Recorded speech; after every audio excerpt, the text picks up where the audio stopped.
Hi friends, hope you are doing well. I am Dr. Ganguly. Welcome to my channel. So today I am going to talk about the options which are there for you if you are graduating into a recession. And essentially a recession happens when there is a period of negative economic growth in any country, and during this phase there are going to be a lower number of jobs, there are going to be very few internships, there are going to be a lot of layoffs and retrenchments, and even the best of the students have difficulty getting jobs during this time, and certainly foreign students have an enormous difficulty getting jobs in any country during this kind of situation. So there is a time-tested way to handle this recession as far as students are concerned, and that is essentially to stay in college. So college is your safe space during a recession.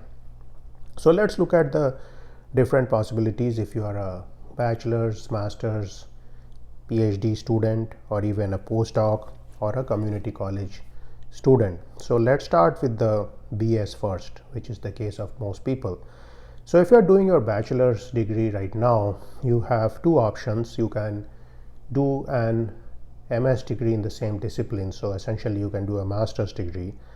And this would be the case where most people can simply go on and do whatever field they are doing. So if you are doing a bachelor's degree in computer science, you could do a master's degree in computer science and so on. The second possibility would be to do the MBA degree, and in this case actually funding is somewhat more difficult than it is for the case where you do the MS degree. So typically if you are doing an MS degree, you give some exams, you have a high GPA, you are able to get funding because very often you can get a TA or an RA job in the department. But for MBA degrees, unless you have superlative GMAT scores, you come from a background which is very different from that of others, you bring diversity to the table, it's harder to get a scholarship. Now in both these cases and in all cases in general, I would suggest that you don't restrict yourself locally, you apply nationally and even globally, because there are a plethora of possibilities out there where you can get scholarship. For example, if you are a student around the world, you can take advantage of the DAAD scholarships in Germany, which let you do master's degree with a stipend. And if you do research, there are many such programs out there. Now let's look at the second option, that if you are a master's degree student, typically a Master of Science student or an MS student. Now the favorite option here, which is most linear, is to do a PhD. And essentially if you are a good student in terms of GPA, if you have given exams like GRE and you have done well, then you can very easily get into the PhD program.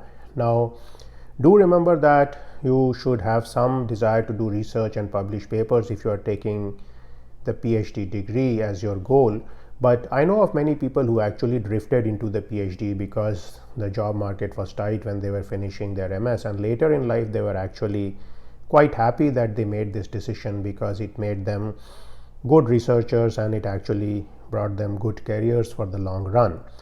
Now the second option is that you do a second master's degree. So this is much more rare, but I know of some cases where people were doing a Master of Science in mechanical engineering and then they did a second Master of Science in something like computer science.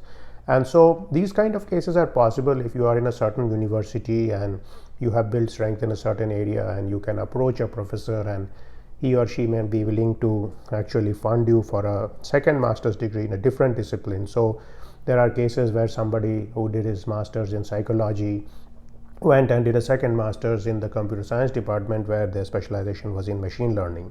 So this kind of change could even be possible from the MS to the PhD phase also. Now the next possibility is you can do the MBA degree after an MS degree.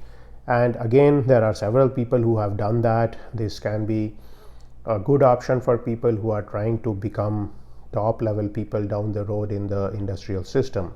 Again, financial aid may be an issue, but if you have superlative GMAT scores and now you have a better chance of bringing something diverse and new to the table, the university may give you some financial aid. Now next thing is, what about community college students? So if you are doing an associate degree in community college, then one of the simple options is to do a Bachelor of Science degree or a bachelor's degree in the nearby state university, and all your courses are going to get transferred.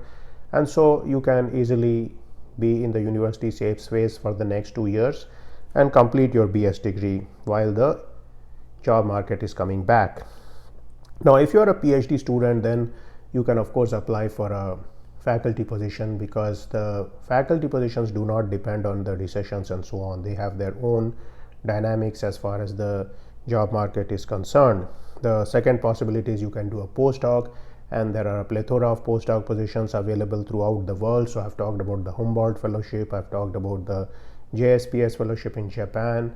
There are possibilities of going to Australia and many other countries if you want to do a postdoc. There is the Swiss National Postdoc and so on. Now, one more possibility for PhD students is simply to delay their graduation, and very often PhD students do this if their funding situation permits it, because of course a PhD student never really knows when they are going to graduate, so that's one problem. But in this situation, that may be a good problem, because you can simply hang around in the department till the job market comes back as far as the industry is concerned, if you are seeking an industry position. Now, the final case is for people who are doing postdocs right now, and essentially these people can either continue with their current postdoc, they can try to get another grant and then continue for one more year in the postdoc and so on.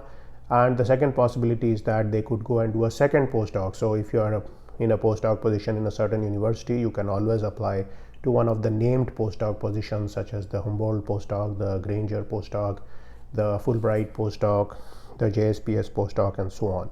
Because always remember, as far as the academic system is concerned, people are suckers for named postdocs and fellowships. And so if you can get any of the named postdoc, for example the NRC postdocs in US, it will certainly add a great deal to your resume.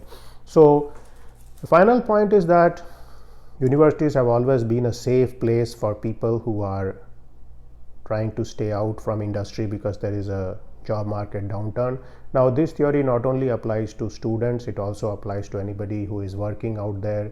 They are sensing a downturn, maybe they lost their job, they can actually go back to the university. Very often they can get a visa for that purpose also. So this will help you bide the time while you're developing new skills, and then come out of the university at a better time when there is a expansion in the system.